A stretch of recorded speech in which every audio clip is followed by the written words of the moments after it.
Sahabatku, si Loreng. Dia adalah irama hidupku.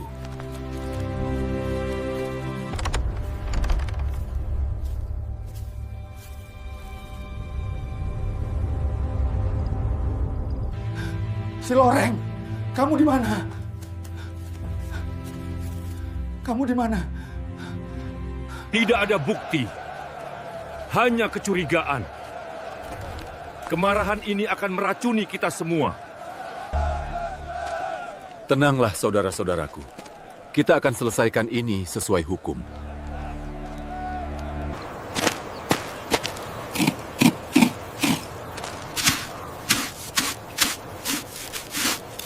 Keledai ini ajaib.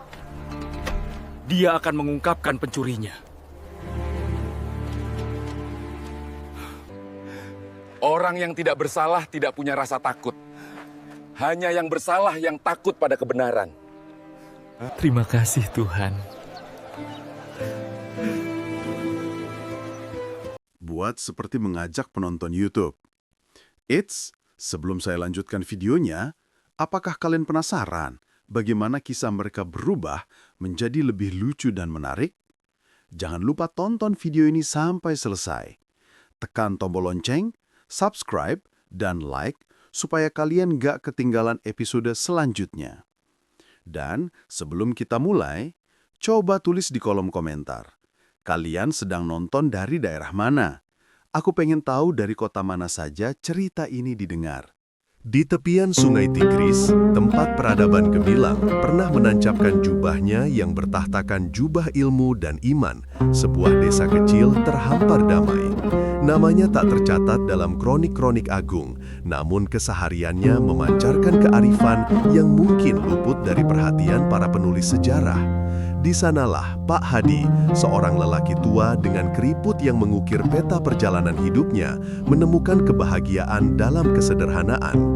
Hidupnya berjalin erat dengan si Loreng, keledai setianya, yang warna bulunya memang perpaduan coklat dan putih, seolah dilukis oleh alam itu sendiri. Setiap subuh, sebelum sang surya memancarkan keemasan pertamanya, Pak Hadi dan si Loreng telah menyusuri jalan setapak berdebu menuju pasar di desa tetangga atau ladang yang membentang luas. Si Loreng dengan sabar dan langkah mantap selalu membawa beban dagangan atau hasil panen, tak pernah mengeluh. Ikatan di antara mereka melampaui sekadar pemilik dan hewan peliharaan. Ia adalah simbol kepercayaan, kemandirian, dan ketulusan hati. Warga desa mengenal mereka berdua sebagai dui tunggal yang tak terpisahkan, seolah kedamaian desa itu terpancar dari harmoni sederhana antara seorang lelaki tua dan keledainya. Namun kedamaian seringkali hanyalah selubung tipis yang dapat terkoyak dalam sekejap, meninggalkan luka menganga yang sulit dipulihkan. Terlebih, dalam catatan sejarah peradaban Islam yang kaya, tak jarang ditemukan bahwa musibah besar seringkali bermula dari peristiwa kecil yang tak terduga, menguji fondasi iman dan kebersamaan umat. Bukankah Al-Quran sendiri telah mengingatkan tentang ujian berupa ketakutan, kelaparan, dan kekurangan harta, jiwa, dan buah-buahan? Ini bukan sekadar ujian ekonomi atau fisik, melainkan ujian sosial, sebuah pemicu yang dapat memperlihatkan kerapuhan tali silaturahmi. Malam itu, hening menyelimuti desa, hanya suara gemericik Tigris yang menjadi melodi pengantar tidur. Pak Hadi terlelap dalam mimpi-mimpi sederhananya, ditemani harapan akan hari esok yang tak jauh berbeda dari hari ini. Namun saat fajar mulai merekah, membawa janji-janji baru, Pak Hadi terbangun oleh kekosongan yang tak biasa di kandang si Loreng. Hatinya mencelos, kandang itu kosong melompong. Si Loreng, keledai setianya, telah lenyap, raib ditelan pekatnya malam, tanpa jejak, tanpa suara, seolah ditiup angin. Kabar hilangnya si Loreng menyebar cepat seperti riak air di Tigris yang bergelombang. Warga desa yang semula terbiasa dengan ketenangan, kini dihadapkan pada sebuah misteri. Pencurian di desa mereka adalah hal yang langka, hampir tak terdengar. Ini bukan sekadar kehilangan harta, melainkan pelanggaran terhadap rasa aman, sebuah retakan pertama pada dinding kepercayaan yang selama ini mereka bangun. Sangka di desa, seorang lelaki tua bijaksana bernama Abu Bakar yang dikenal akan ketegasan dan kearifannya dalam menegakkan syariat, segera turun tangan. Abu Bakar adalah penegak keadilan, seorang ulama yang tak hanya menguasai fikih, tetapi juga memahami seluk-beluk jiwa manusia dan dinamika masyarakat. Dalam tradisi Islam, peran seorang qadhi sangat krusial. Ia adalah simpul keadilan yang memastikan hak-hak terpelihara dan kezoliman terkikis. Proses pengadilannya berlandaskan pada bukti nyata, bukan sekedar dugaan atau asumsi, sebagaimana disyaratkan dalam hukum Islam yang menekankan pentingnya bayinah, bukti yang jelas. Penyelidikan pun dimulai. Abu Bakar bersama beberapa warga menyisir area sekitar rumah Pak Hadi, mencari jejak kaki, sisa-sisa tali, atau petunjuk sekecil apapun. Mereka bertanya kepada setiap orang yang mungkin melihat atau mendengar sesuatu yang mencurigakan di tengah malam. Setiap kesaksian dicatat dengan teliti, setiap kemungkinan dipertimbangkan. Abu Bakar tahu betul, dalam Islam, sebuah tuduhan tanpa bukti dapat berujung pada fitnah, dosa besar yang dapat menghancurkan sendi-sendi masyarakat. Sebagaimana firman Allah dalam Al-Hujurat ayat 12 yang melarang berprasangka buruk, karena sebagian prasangka adalah dosa. Namun, seiring berjalannya hari, penyelidikan sang qadhi menemui jalan buntu. Tidak ada saksi mata yang bisa dipercaya, tidak ada jejak yang jelas.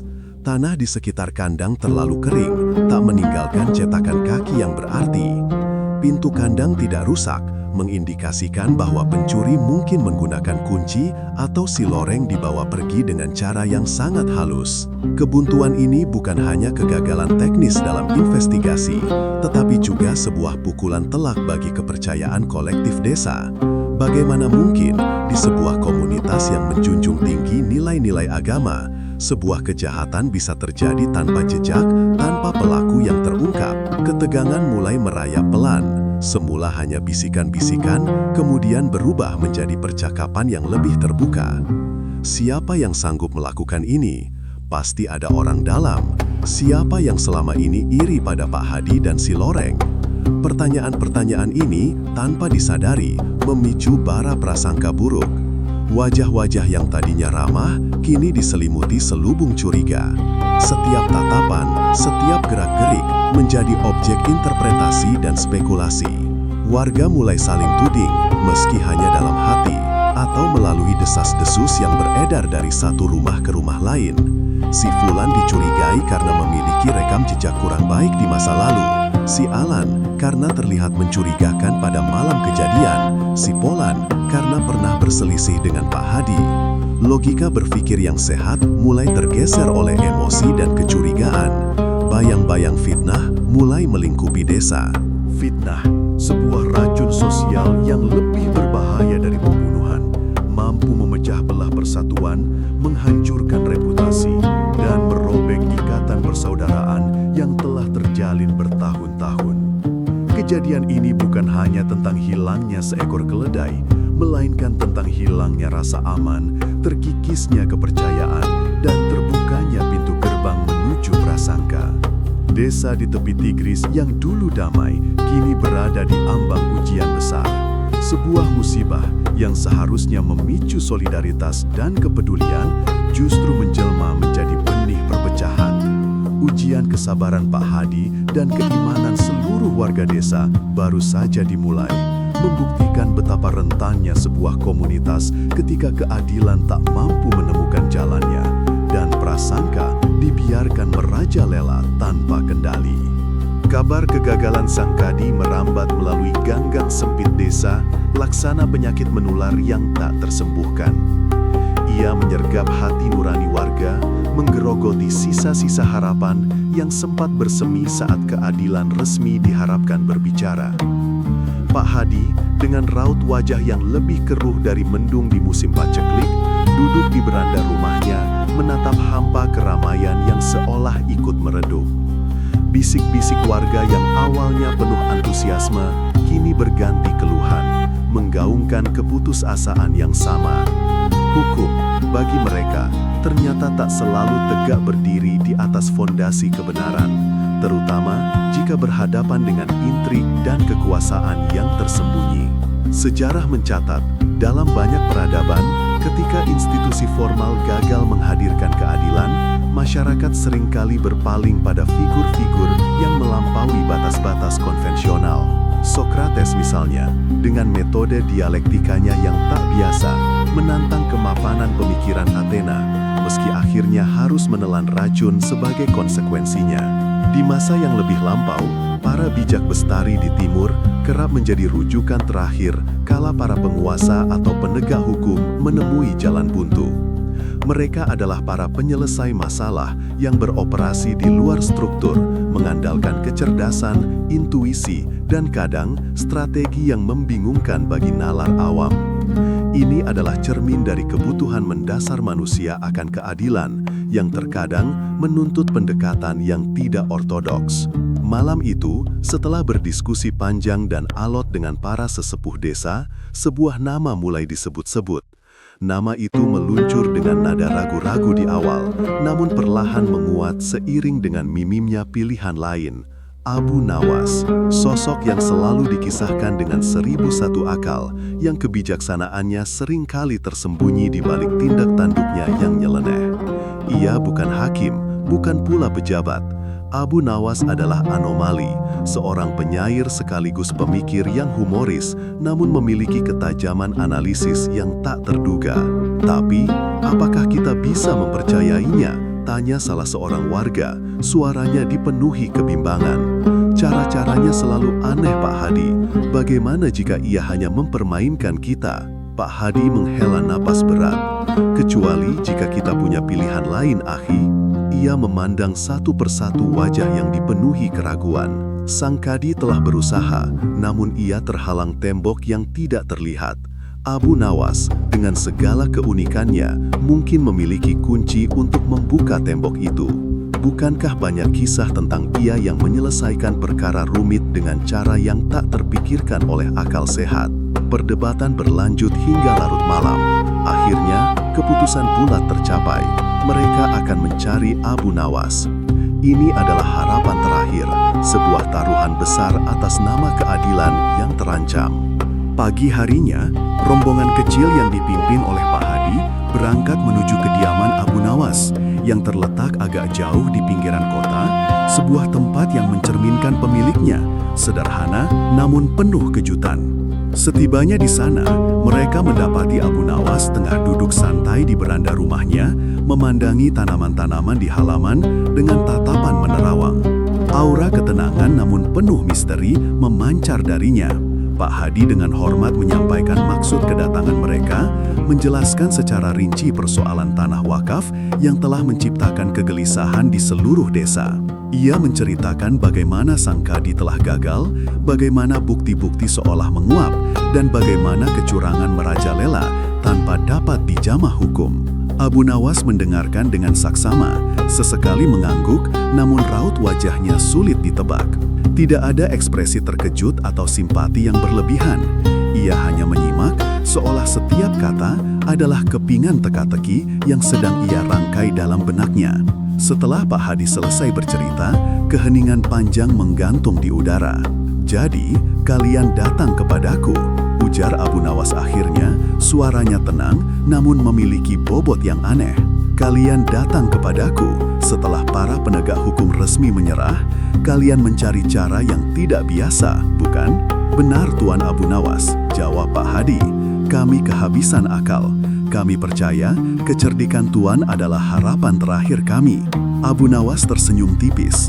"Kalian tahu, cara-caraku memang seringkali tidak lazim. Mungkin di mata sebagian orang bahkan terlihat bodoh atau gila. Kebenaran terkadang tidak bisa ditemukan di dalam kotak-kotak peraturan yang kaku. Ia membutuhkan sentuhan yang berbeda, sebuah trik yang mampu menyingkap tabir ilusi yang diciptakan oleh kebohongan." Ia bangkit dari duduknya, berjalan perlahan mendekati rombongan warga. Matanya menatap tajam satu persatu, seolah sedang membaca jiwa mereka. "Aku bisa mencoba. Aku akan membantu kalian, tapi ada syaratnya." Warga saling berpandangan, kecemasan menyeruak, namun kebutuhan akan keadilan jauh lebih besar. Syarat apa Tuan? Tanya Pak Hadi.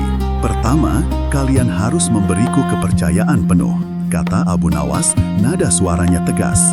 Apapun yang akan kulakukan, betapapun aneh atau tidak masuk akalnya, kalian harus percaya bahwa itu adalah bagian dari rencanaku. Tidak boleh ada keraguan, apalagi penolakan di tengah jalan. Sejarah membuktikan, seringkali rencana-rencana besar buyar karena ragu-ragu dari orang-orang terdekat yang tidak memahami visi sang pemimpin. Lihatlah Musa dan pengikutnya yang seringkali mempertanyakan petunjuk ilahi, menunda kemenangan mereka sendiri. Ia memberi jeda sejenak, membiarkan syarat pertamanya meresap. Kedua, dan ini sama pentingnya, kalian semua harus berpartisipasi penuh. Bukan hanya Pak Hadi, bukan hanya para sesepuh, seluruh warga desa, setiap orang yang merasa dirugikan harus bersedia memainkan peran mereka. Ini bukan pertunjukanku sendiri, melainkan sebuah simfoni yang membutuhkan setiap instrumen untuk berbunyi harmonis. Kadang, keadilan membutuhkan kebersamaan kolektif, sebuah aksi massa yang cerdas, bukan hanya keberanian 1-2 orang. Islam sendiri mengajarkan konsep amar ma'ruf nahi munkar yang membutuhkan partisipasi aktif umat dalam menegakkan kebaikan dan mencegah kemungkaran. Warga tampak berpikir keras. Kepercayaan penuh dan partisipasi menyeluruh. Ini bukan sekadar meminta bantuan, melainkan sebuah panggilan untuk terlibat dalam sebuah strategi yang belum terbayangkan. Mereka telah datang dalam keputusasaan mencari solusi instan. Namun, Abu Nawas menawarkan jalan yang lebih menuntut, sebuah jalan yang membutuhkan iman dan keberanian kolektif. Bagaimana Pak Hadi? Abu Nawas menatapnya. Sanggupkah kalian? Pak Hadi mengalihkan pandangannya kepada warga di belakangnya. Di mata mereka, ia melihat gurat lelah, namun juga secercah harapan yang baru menyala. Mereka mengangguk pelan, satu persatu, mengiyakan syarat-syarat Abu Nawas. Keputusasaan memang seringkali membuka pintu bagi keberanian yang tak terduga. Baiklah Tuan Abu Nawas, kata Pak Hadi, suaranya mantap. Kami sanggup, kami siap mengikuti petunjuk Tuan, apapun itu. Kami percaya pada hikmah Tuan. Abu Nawas tersenyum lagi, kali ini lebih hangat. Senyum itu tidak menjanjikan kemudahan, melainkan sebuah perjalanan yang penuh tantangan, namun dengan janji kebenaran di ujungnya. Bagus, jika demikian, maka kita akan mulai. Pulanglah sekarang dan bersiaplah. Aku akan memanggil kalian kembali ketika waktunya tiba. Dan ingat, cara-caraku akan sangat unik. Bersiaplah untuk hal-hal yang mungkin terlihat di luar nalar. Rombongan warga pulang dengan perasaan campur aduk. Ada kelegaan karena Abu Nawas menyanggupi, namun juga kegelisahan atas keunikannya yang dijanjikan. Babak baru perjuangan mereka telah dimulai. Bukan dengan senjata atau hukum, melainkan dengan akal dan strategi tak terduga dari seorang yang dikenal dengan kebijaksanaannya yang eksentrik. Mereka telah memutuskan untuk mengikuti jalan yang tak biasa demi kebenaran. Sebuah langkah yang menuntut tidak hanya keberanian fisik, tetapi juga kekuatan mental untuk melepaskan diri dari batasan-batasan pemikiran konvensional. Seperti kata pepatah, ketika satu pintu tertutup, pintu lain akan terbuka. Dan kali ini, pintu itu dibuka oleh tangan seorang Abu Nawas dengan kunci yang terbuat dari kecerdikan dan sedikit kegilaan. Malam itu, bayang-bayang panjang meliuk-liuk di bawah rembulan sabit yang menggantung malu di atas Baghdad. Di tengah keramaian pasar yang mula mereda, pikiran Abu Nawas berpacu, merajut benang-benang intrik menjadi sebuah jaring yang tak kasat mata. Ia merenungkan hakikat kejujuran dan rasa bersalah, dua kutub jiwa manusia yang seringkali bersembunyi di balik topeng kepura-puraan. Bagaimana menyingkapnya tanpa paksaan, tanpa tuduhan langsung yang bisa memicu permusuhan. Sebuah bisikan ide melintas, seolah diembuskan oleh angin gurun yang bijaksana. Biarkan alam, atau setidaknya persepsi tentangnya yang berbicara. Keesokan harinya, kabar beredar bagai desas-desus yang dibawa burung-burung merpati, menyebar dari mulut ke mulut, dari gang sempit ke pelataran istana. Abu Nawas dengan sorot mata penuh misteri dan senyum tipis yang sulit diartikan mengumumkan sebuah mukjizat yang akan segera terjadi. Keledai itu sendiri, katanya di hadapan kerumunan warga yang penasaran dan skeptis, akan menunjuk pencurinya. Suara bisik-bisik dan tawa kecil menyambut pengumuman itu, namun intonasi serius Abu Nawas berhasil menahan gelombang keraguan. Dramatisasi adalah kunci. Dengan gerak-gerik yang diperhitungkan matang, Abu Nawas membawa si Loreng, keledai yang menjadi pusat permasalahan, ke sebuah tenda kecil yang didirikan khusus di tengah lapangan. Tenda itu sengaja dibuat gelap, minim cahaya, menciptakan suasana sakral sekaligus mencekam. Di dalam kegelapan itu, di bawah tatapan mata warga yang tak sabar mengintip, ia mulai meramu. Sebenarnya, yang ia lakukan hanyalah mengoleskan jelaga hitam pekat, sisa pembakaran kayu bakar dari dapur rumahnya, ke seluruh ekor si Loreng. Namun, narasi yang ia bangun jauh lebih fantastis.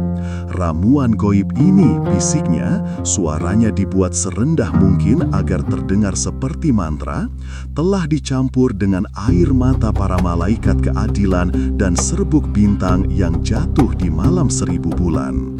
Ia mengklaim bahwa ramuan itu memiliki kekuatan untuk menembus hati dan mengungkap kebohongan. Di luar tenda, warga berkerumun saling berbisik tentang keajaiban yang akan mereka saksikan.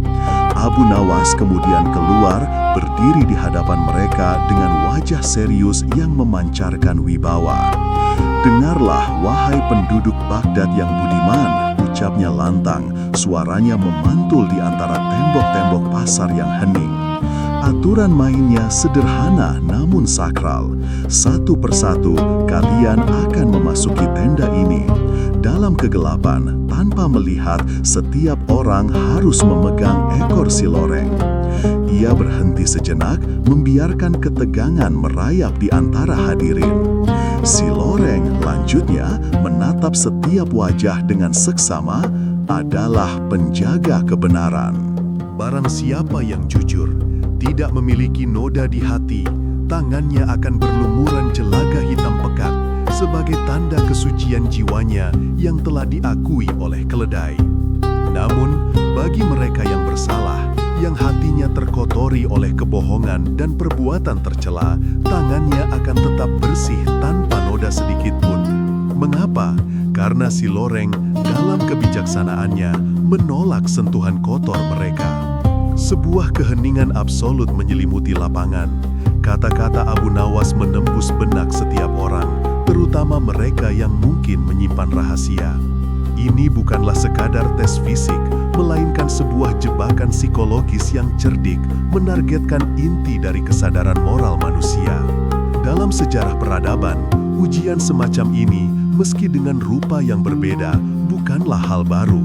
Dari praktik ordel di Eropa abad pertengahan hingga sumpah di bawah kitab suci yang diyakini membawa kutukan ilahi, manusia selalu mencari cara untuk memaksa kebenaran muncul ke permukaan, seringkali dengan memanfaatkan rasa takut akan konsekuensi supranatural atau sosial.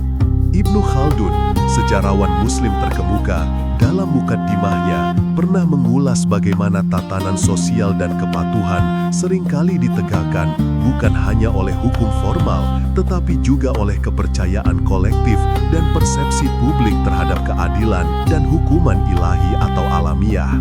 Strategi Abu Nawas dengan kejeniusannya bermain di ranah yang sama, memanfaatkan kognisi sosial dan beban psikologis dari rasa bersalah. Para warga mulai saling pandang, raut wajah mereka menunjukkan campuran antara keheranan, ketakutan, dan antisipasi.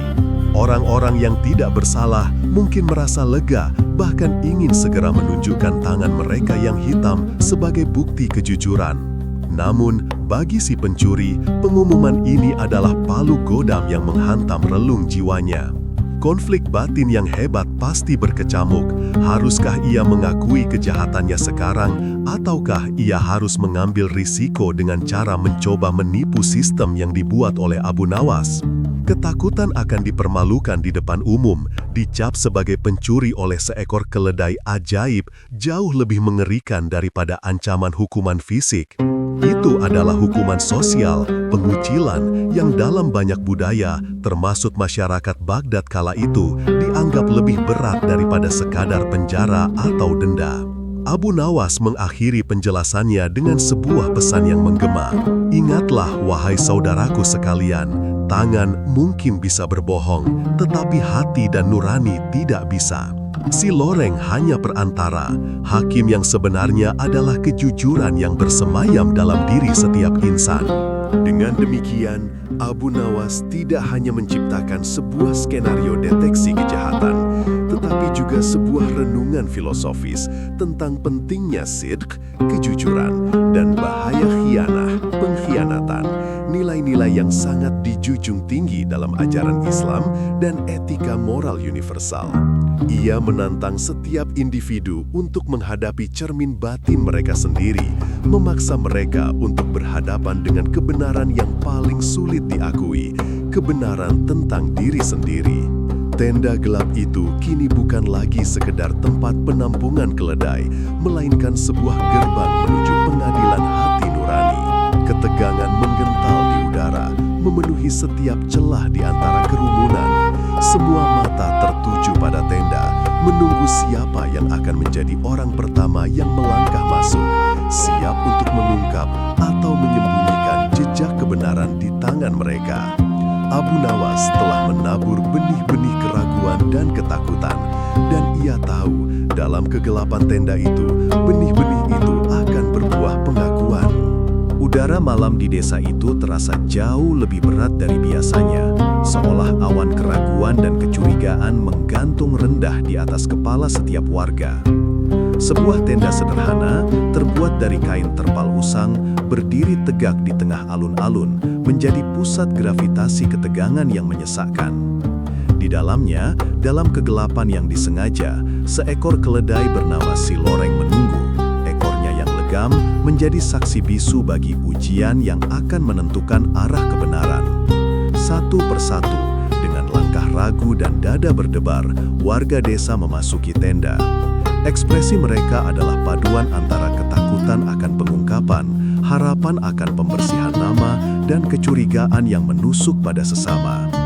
Di luar tenda, diterangi oleh cahaya obor yang berkedip-kedip, Abu Nawas berdiri dengan tenang, mengamati setiap orang yang keluar.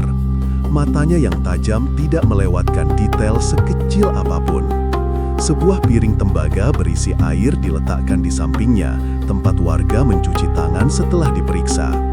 Mayoritas dari mereka keluar dengan wajah lega, sebagian besar tangan mereka berlumuran jelaga hitam pekat. Jelaga itu, hasil dari sentuhan jujur pada ekor Si Loreng yang sengaja dilumuri, adalah bukti kepolosan mereka, tanda bahwa mereka tidak memiliki apapun untuk disembunyikan. Desas-desus lega bercampur bisikan-bisikan sumbang, namun kebenaran mulai menemukan jalannya, setitik demi setitik. Metode Abu Nawas, yang pada pandangan pertama terlihat seperti trik anak-anak, sejatinya adalah sebuah eksperimen psikologis yang mendalam, berakar pada pemahaman manusia purba tentang rasa bersalah dan nurani. Sebagaimana Ibnu Khaldun dalam mukaddimahnya pernah merinci tentang pentingnya kondisi psikis dalam interaksi sosial dan penegakan hukum, Abu Nawas memahami bahwa beban kebohongan akan melahirkan ketakutan.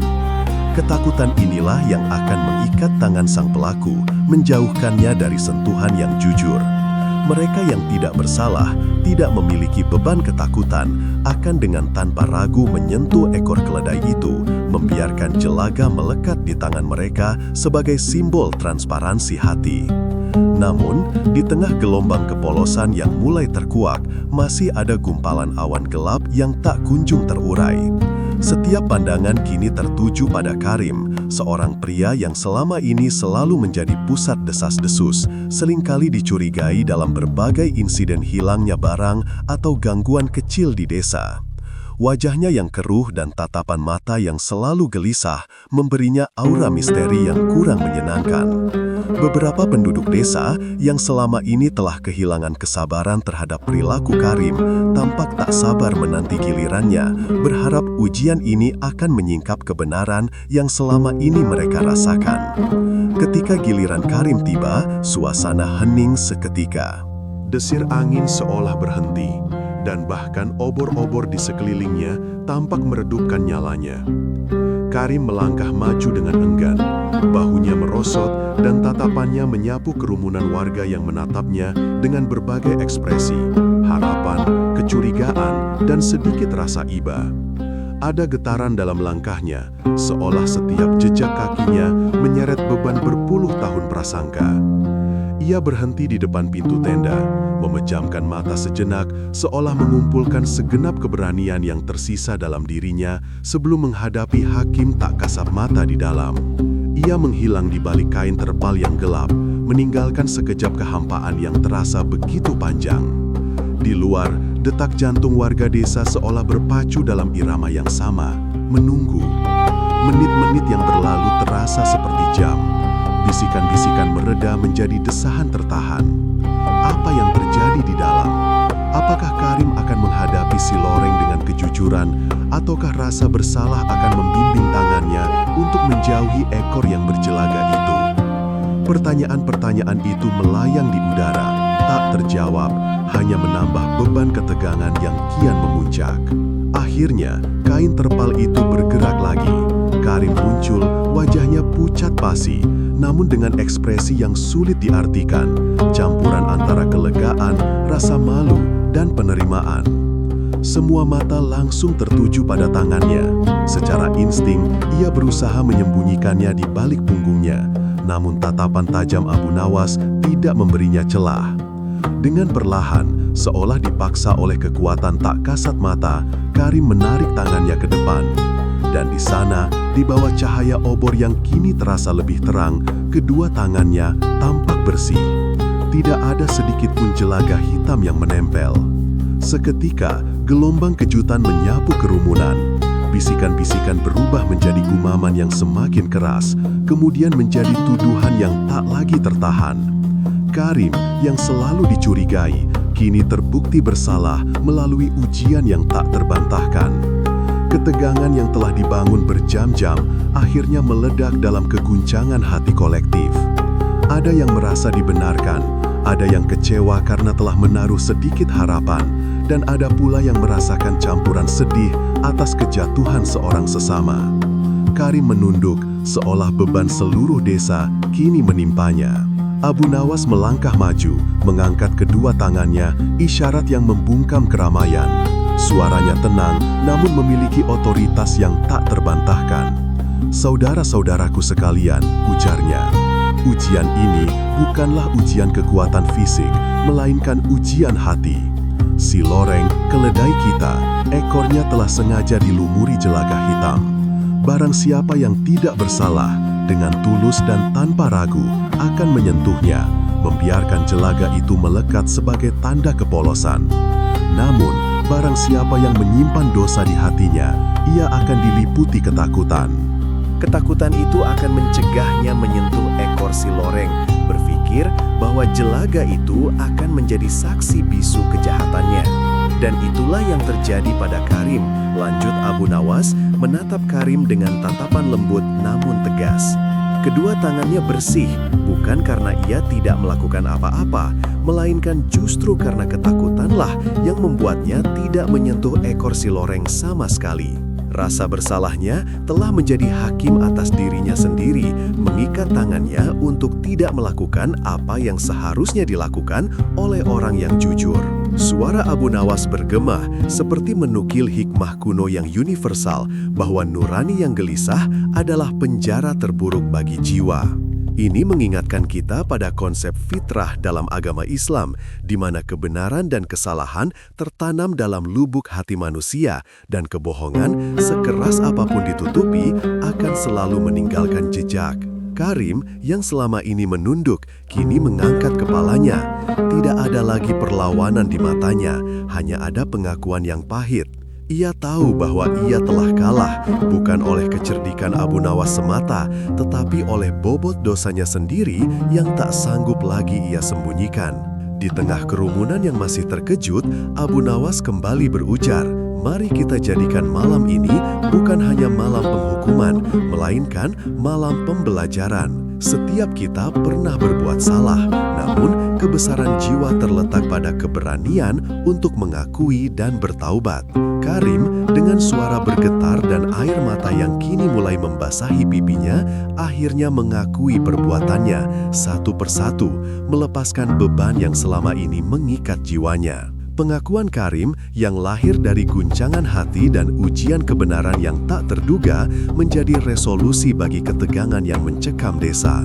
Ia tidak hanya mengakui pencurian kecil dan tipu muslihat, tetapi juga beban rasa bersalah yang telah ia pikul sendiri selama bertahun-tahun. Para warga, meskipun awalnya marah, kini merasakan percampuran emosi. Ada rasa lega karena kebenaran terungkap, namun juga rasa iba melihat kerapuhan manusia di hadapan nuraninya sendiri. Abu Nawas dengan kebijaksanaannya telah mengajarkan bahwa keadilan sejati seringkali tidak membutuhkan cambuk atau pedang, melainkan cermin yang mampu merefleksikan kegelapan di dalam hati seseorang. Malam itu, di bawah langit yang bertabur bintang, desa itu belajar tentang arti kejujuran, beban rasa bersalah, dan kekuatan penebusan yang terkadang, ironisnya, datang dari sebuah ekor keledai yang berjelaga. Momen krusial yang dinanti-nanti akhirnya tiba, menjerat setiap napas warga yang memenuhi tenda dengan ketegangan yang menyesakan. Karim, dengan langkah gonta yang dipaksakan, keluar dari gelapnya bilik tenda. Cahaya obor yang menari-nari tanpa ampun menyibak setiap detail pada dirinya, mengungkap kontras yang mencolok dan tak terhindarkan.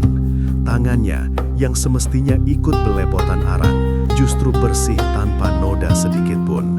Pemandangan itu bagai sebuah cermin yang memantulkan kejanggalan di tengah kerumunan tangan-tangan lain yang pekat oleh arang, bukti dari kepatuhan mereka terhadap perintah Abu Nawas. Wajah Karim yang biasanya dihiasi senyum ramah, kini pucat pasi, seperti kanvas kosong yang baru saja kehilangan warnanya.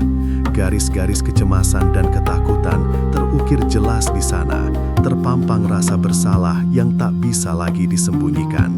Tubuhnya sedikit bergetar, bukan karena dinginnya malam, melainkan karena beban pengkhianatan yang membelit jiwanya. Ia berdiri di hadapan semua orang, sebuah patung hidup dari keangkuhan yang runtuh. Abu Nawas, sang penyelesai masalah dengan akal cerdiknya, mengamati Karim dengan senyum tipis yang penuh hikmah, seolah seluruh skenario telah terukir jelas dalam benaknya sejak awal.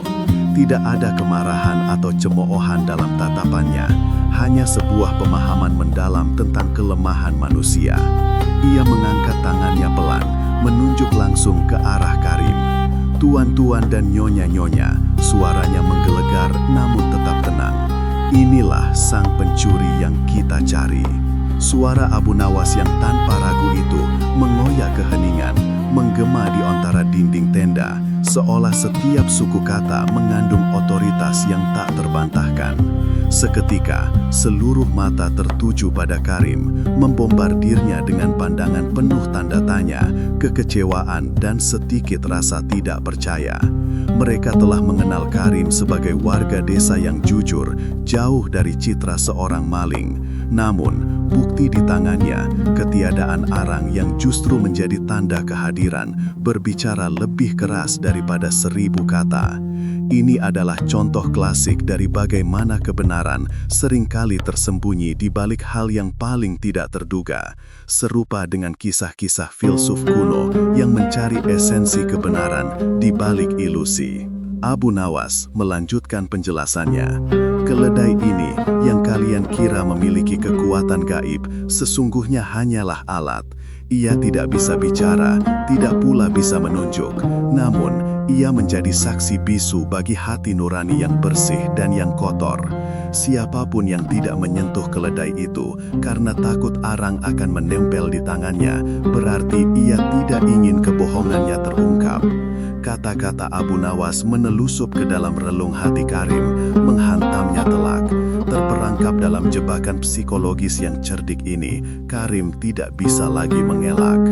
Ia bukan hanya berhadapan dengan tuduhan Abu Nawas, tetapi juga dengan keyakinan kuat warga akan kekuatan gaib keledai tersebut. Sebuah kepercayaan yang secara tak langsung ia manfaatkan untuk menutupi jejaknya.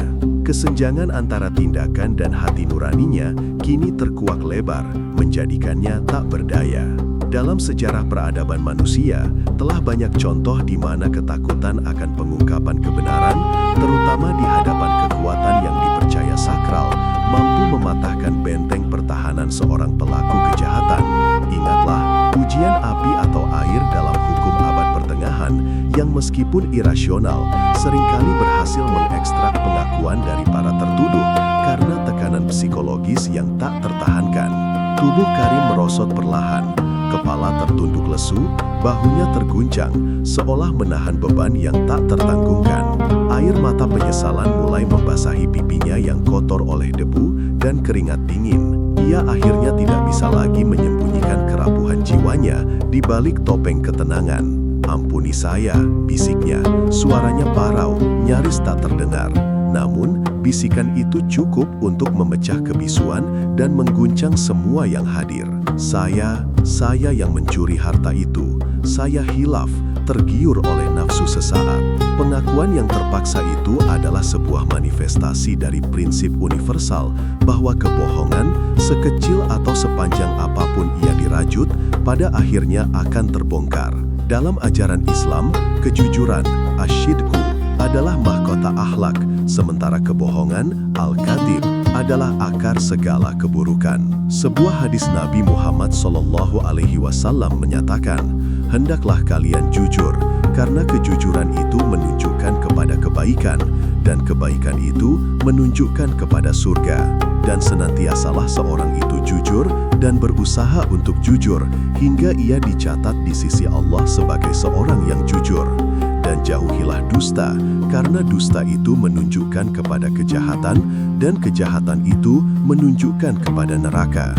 Dan senantiasalah seorang itu berdusta dan berusaha untuk berdusta, hingga ia dicatat di sisi Allah sebagai seorang pendusta." Hadis ini secara tegas menggambarkan konsekuensi spiritual dan moral dari pilihan antara kejujuran dan kebohongan. Kasus Karim ini adalah pelajaran nyata bahwa beban kebohongan jauh lebih berat daripada beban kebenaran. Meskipun kebohongan mungkin memberikan keuntungan sesaat, ia akan selalu menghantui pelakunya, mengikis kedamaian batin, dan pada akhirnya meledak menjadi aib yang jauh lebih besar. Pengakuan Karim bukan hanya akhir dari sebuah pencarian, melainkan juga awal dari perjalanan pertobatan dan pemulihan kehormatan. Masyarakat yang adil adalah masyarakat yang menjunjung tinggi kebenaran. Dan Abu Nawas dengan metodenya yang unik telah menuntun mereka pada keadilan, menegaskan bahwa kebohongan tidak akan pernah menjadi fondasi yang kokoh untuk membangun kehidupan yang bermartabat. Ini adalah resolusi yang menggabungkan kecerdasan psikologis dengan prinsip moral yang abadi, bahwa meskipun tangan manusia mungkin menipu, hati nurani pada akhirnya akan selalu menuntut kejujuran. "Benar, ya Amirul Mukminin," ucap Abu Nawas, menatap Karim yang masih tertunduk lemas. "Tidak ada ramuan ajaib, tidak ada sihir yang saya gunakan malam itu. Yang ada hanyalah sebuah kebenaran sederhana yang terbungkus dalam sedikit jelaga dan pemahaman atas hakikat hati manusia." Ia berhenti sejenak, membiarkan suaranya bergema di aula yang senyap, tempat para prajurit dan penduduk desa memusatkan perhatian. Abu Nawas kemudian melanjutkan, suaranya tenang namun penuh otoritas. "Saya meminta kalian semua untuk menyentuh ekor keledai yang telah saya lumuri jelaga. Perintah itu, pada dasarnya, adalah sebuah ujian yang lebih dalam dari sekedar menyentuh kotoran. Bagi orang yang bersih hati, yang tidak menyimpan kebohongan dalam jiwanya, sentuhan pada ekor keledai berjelaga itu tidak akan menimbulkan kegelisahan sedikit pun. Mengapa harus takut menyentuh jelaga jika tak ada aib yang disembunyikan? Jika memang tidak bersalah, tangan akan dengan ringan menyentuh, bahkan mungkin membersihkannya tanpa ragu, karena tidak ada jejak kejahatan yang perlu ditutup-tutupi. Pandangan Abu Nawas beralih ke Karim, seolah setiap katanya menembus lapisan pertahanan diri pemuda itu. Namun, bagi seorang pencuri, bagi dia yang telah menodai amanah dan bergelut dalam kegelapan kebohongan, perintah sederhana itu berubah menjadi ancaman. Firasat, atau mungkin lebih tepatnya, rasa takut akan terbongkarnya kejahatan, menjadi hakim yang paling kejam. Setiap sentuhan pada jelaga akan terasa seperti mengukir pengakuan pada telapak tangan. Rasa cemas bahwa jelaga itu akan menjadi bukti yang tak terbantahkan, bahwa kotoran itu akan menyingkap kegelapan hati, membuat tangan gemetar dan menjauh. Dan itulah yang terjadi pada saudara Karim. Abu Nawas menyimpulkan, menunjuk ke arah Karim dengan lembut. Dalam kecemasannya, ia menghindari menyentuh jelaga itu. Baginya, tidak adanya noda di tangan adalah bukti bahwa ia tidak bersalah, sebuah ilusi yang diciptakan oleh ketakutan itu sendiri. Padahal, justru ketiadaan jelaga itulah yang menjadi petunjuk paling terang bahwa ia adalah sang pencuri. Udara di ruangan itu terasa tebal dengan realisasi. Orang-orang mulai berbisik, membenarkan trik cerdik Abu Nawas. Ini bukan tentang kekuatan gaib, melainkan sebuah pertarungan psikologis yang dimenangkan oleh kejujuran, atau lebih tepatnya, dikalahkan oleh kebohongan. Abu Nawas mengangkat tangannya, meminta perhatian kembali. Sebagaimana sabda bijak sering menyatakan, kejujuran adalah cahaya yang menuntun pada kebenaran. Ia seperti lentera yang menerangi setiap sudut gelap, membiarkan kita melihat realitas apa adanya, betapapun pahitnya. Ia adalah fondasi dari setiap peradaban yang teguh, setiap hubungan yang langgeng, dan setiap jiwa yang tenang. Ia kemudian mengutip sebuah dalil tak tertulis yang kerap menjadi pegangan. Kebenaran itu menyakitkan di awal, tapi melegakan di akhir. Kebohongan itu manis di awal, tapi menyengsarakan di kemudian. Lihatlah sejarah, Abu Nawas melanjutkan. Suaranya kini mengambil nada seorang pengajar. Sejak zaman para nabi hingga para raja besar, setiap kali kebohongan dijadikan landasan, entah itu dalam janji palsu, intrik politik, atau sekedar pengingkaran atas suatu kejahatan, cepat atau lambat ia akan runtuh. Ada sebuah mekanisme ilahi, atau setidaknya hukum alam semesta, yang memastikan bahwa kebohongan tidak akan pernah bisa bertahan lama. Ia adalah kegelapan, dan kegelapan, sekuat apapun ia menutupi, akan selalu menemukan jalannya untuk terungkap oleh secercah cahaya, sekecil apapun itu. Ia lalu menatap Karim dengan tatapan penuh pengertian, bukan penghakiman. Kasus saudara Karim ini adalah cerminan dari hal tersebut. Ia mencoba menyembunyikan perbuatannya, berharap kegelapan akan menutupi jejaknya. Namun, rasa takut dan kegelisahan yang muncul dari kebohongannya sendirilah yang justru menjadi penanda paling jelas. Itu adalah refleksi dari sebuah prinsip universal. Apa yang disemai dalam kegelapan akan dituai dalam cahaya. Setiap kebohongan yang ditanam pada akhirnya akan berbuah pengungkapan. Karim, yang tadinya hanya menunduk, kini mengangkat kepalanya perlahan. Air mata masih membasahi pipinya, namun ada kilatan baru di matanya, sebuah percampuran antara penyesalan dan, entah mengapa, kelegaan. Ia telah mencoba melarikan diri dari bayang-bayang perbuatannya, namun kini ia dihadapkan pada cermin yang tak bisa berdusta. Penjelasan Abu Nawas bukan sekedar paparan trik, melainkan sebuah ceramah yang menyentuh inti jiwanya. Pengakuan saudara Karim, kata Abu Nawas lagi, adalah langkah pertama menuju pembebasan. Ia adalah keberanian untuk menatap cermin, mengakui kesalahan, dan menerima konsekuensinya. Itu adalah keberanian yang jauh lebih mulia daripada bertahan dalam kepalsuan. Di banyak ajaran dan filsafat, termasuk dalam agama kita, pengakuan atas dosa adalah awal dari taubat, permulaan dari penyucian diri. Banyak kisah para sufi dan orang bijak menceritakan bagaimana seseorang mencapai pencerahan, bukan karena tidak pernah berbuat salah, melainkan karena keberanian mereka untuk mengakui kesalahan dan berbalik menuju kebenaran. Ini adalah pelajaran tentang integritas, tentang konsistensi antara apa yang kita katakan, apa yang kita pikirkan, dan apa yang kita lakukan. Ketika integritas itu goyah, kebohongan muncul, dan ia akan selalu menciptakan konflik, baik di dalam diri maupun dengan dunia di sekitar kita. Para hadirin mengangguk-ngangguk setuju. Mereka tidak hanya menyaksikan sebuah kasus pencurian terungkap, tetapi juga sebuah pelajaran moral yang mendalam. Kebohongan, tidak peduli seberapa kecil atau seberapa rapi ia disembunyikan, akan selalu meninggalkan jejak, sebuah celah yang akan menjadi jalan bagi kebenaran untuk menyelinap masuk dan membongkarkannya. Sementara kejujuran, meskipun terkadang terasa berat untuk diungkapkan, pada akhirnya akan selalu membawa kedamaian dan pembebasan. Untuk Karim, momen itu adalah titik balik. Di hadapan seluruh hadirin, di hadapan Amirul Mukminin, dan di hadapan Abu Nawas, ia merasakan beban berat yang selama ini dipikulnya terangkat. Ia telah mengakui kesalahannya, dan meskipun konsekuensinya mungkin berat, ia tahu bahwa ia telah memilih jalan cahaya, jalan kejujuran, yang kini mulai menerangi jalannya. Hikmah dari trik cerdik Abu Nawas bukan hanya menangkap seorang pencuri, melainkan juga menyalakan kembali lentera kejujuran di hati yang telah lama gelap. Fajar menyingsing di ufuk timur, memancarkan bias keemasan yang perlahan menghalau pekatnya malam. Namun, kali ini sinar itu terasa berbeda, membawa serta janji akan kelegaan yang telah lama dinantikan. Di tengah alun-alun desa, kerumunan warga telah berkumpul, menanti putusan yang akan mengakhiri kemelut hati mereka.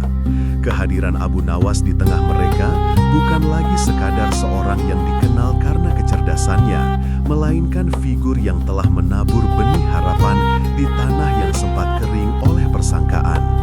Saat itulah siluet si Loreng muncul di kejauhan, digandeng oleh seseorang dari pihak keamanan desa. Sorak-sorai tertahan pecah menjadi gemuruh kegembiraan yang tulus. Pak Hadi dengan air mata yang membasahi pipi keriputnya bergegas menyongsong keledai kesayangannya. Pelukan hangat pun terjalin, bukan hanya antara seorang pemilik dan hewan peliharaannya, melainkan juga simbol dari kembalinya sesuatu yang hilang, sesuatu yang telah direnggut oleh ketidakjujuran. Momen itu adalah saksi bisu betapa seekor keledai dalam konteks ini bukan hanya harta benda, melainkan seutas tali penghubung yang menguji moralitas seluruh desa. Keadilan, sebuah pilar fundamental dalam setiap peradaban yang beradab, akhirnya tegak. Karim, yang telah mengakui perbuatannya di hadapan saksi dan perangkat desa, menerima ganjaran setimpal.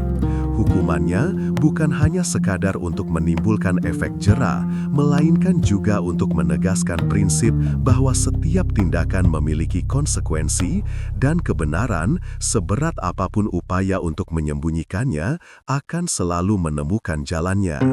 Dalam Islam, penegakan keadilan adalah perintah ilahi yang termaktub dalam banyak ayat Al-Quran, seperti firman Allah dalam surah An-Nisa ayat 58 yang menyerukan untuk memutuskan hukum dengan adil.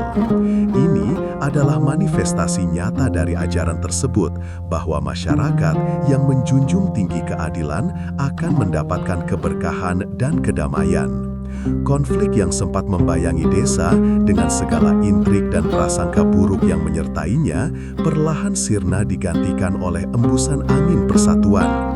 Sebelumnya, kecurigaan seperti benalu yang melilit erat merusak jalinan silaturahmi yang telah terbangun bertahun-tahun. Para tetangga saling memandang dengan curiga, bisik-bisik tak sedap terdengar di setiap sudut menciptakan jurang pemisah antar warga. Namun, berkat ketegasan dan kebijaksanaan Abu Nawas, kabut itu kini telah tersapu. Abu Nawas tidak hanya mengembalikan si Loreng, tetapi juga menumbuhkan kembali kepercayaan yang sempat pupus. Metode penyelesaian masalahnya yang unik melibatkan akal dan iman secara simultan menjadi pelajaran berharga bagi seluruh desa. Ia menunjukkan bahwa dalam menghadapi persoalan, hikmah dan kecerdasan harus berjalan beriringan dengan nilai-nilai spiritual. Konflik yang sempat membayangi desa dengan segala intrik dan prasangka buruk yang menyertainya perlahan sirna digantikan oleh embusan angin persatuan. Sebelumnya, kecurigaan seperti benalu yang melilit erat merusak jalinan silaturahmi yang telah terbangun bertahun-tahun.